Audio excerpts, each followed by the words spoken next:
மதுரை மண்ணில் சிவபெருமானின் ஆடல் நம் இதயங்களை ஆட்கொள்ளும். மதுரையின் தொன்மையான வரலாற்றில் ஒருமுறை யாகத்தீயிலிருந்து உதித்தால் ஒரு பேரழகி.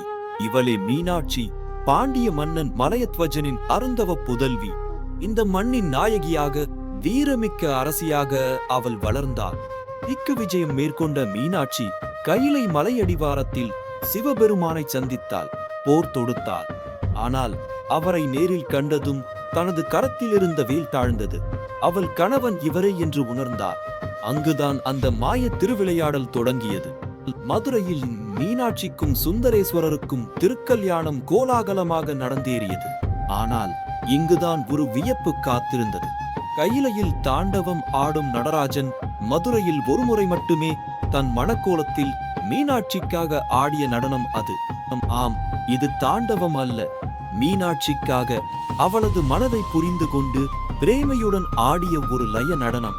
இந்த ஒரு நடனத்தின் ரகசியம் இன்றும் மதுரை மீனாட்சி கோயிலின் ஒவ்வொரு கல்லிலும் ஒலித்துக் கொண்டிருக்கிறது.